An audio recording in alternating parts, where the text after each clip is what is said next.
پیارے بچوں، السلام علیکم۔ کیا حال ہیں آپ سب کے؟ ہمارے چینل اسلامک لرننگ کارنر میں آپ سب کو خوش آمدید۔ آج میں آپ سب کو ایک کہانی سناؤں گی، ایک چھوٹی سی بچی سمیرہ کی، جو چوتھی جماعت میں پڑھتی تھی۔ اس کہانی کا موضوع ہے دوسروں کی جاسوسی کرنا اور عیب تلاش کرنا۔ آئیے اب ہم اپنی کہانی کا آغاز کرتے ہیں۔ ایک دن سمیرہ استانی صاحبہ کے کمرے میں جانے کے لیے اپنے کلاس روم سے نکلی۔ استانی کے کمرے کے باہر اسے کچھ آوازیں سنائی دیں۔ وہاں پر استانی صاحبہ علینا کی والدہ سے گفتگو کر رہی تھی۔ وہ کہہ رہی تھیں کہ علینا ایک باادب لڑکی ہے، لیکن وہ اپنی پڑھائی پر زیادہ توجہ نہیں دیتی ہے، اسی لیے اس نے امتحانات میں بھی بہت کم نمبر حاصل کیے ہیں۔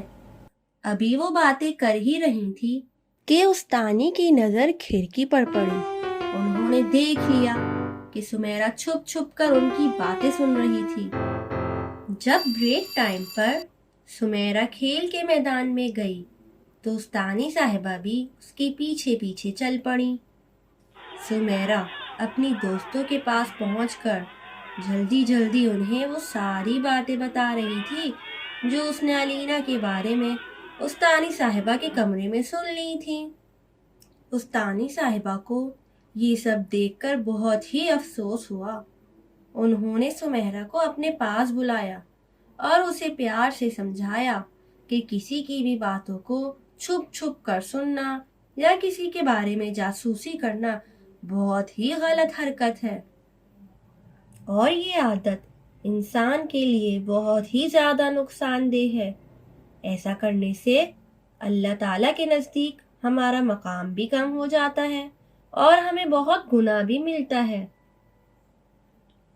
سمیرہ نے استانی صاحبہ کی ساری باتیں بہت ہی ادب کے ساتھ خاموشی سے سنی۔ یہ سب سن کر اسے اپنی غلطی کا احساس ہوا۔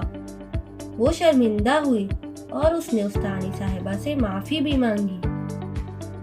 اس کے بعد وہ علینا کو تلاش کرنے کے لیے میدان کی طرف دوڑ دی تاکہ اسے ڈھونڈ کر اس سے بھی معافی مانگ لے اور اپنا دل اس کے لیے صاف کر لے۔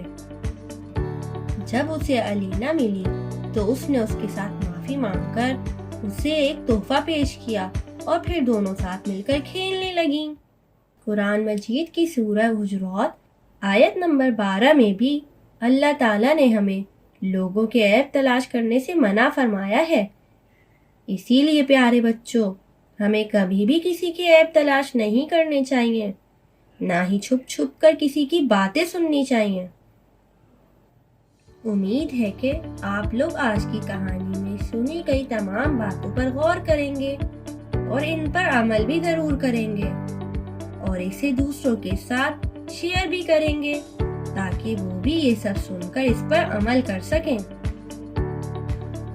اگر آپ کو ہماری کہانی اچھی لگی ہے تو ہمارے چینل کو ضرور سبسکرائب کریں اور لائک اور کمنٹ کر کے ہمیں اپنی رائے سے ضرور آگاہ کریں۔ اچھا، اب اگلی بار ملیں گے ایک نئی کہانی کے ساتھ۔ جب تک کے لیے اللہ حافظ۔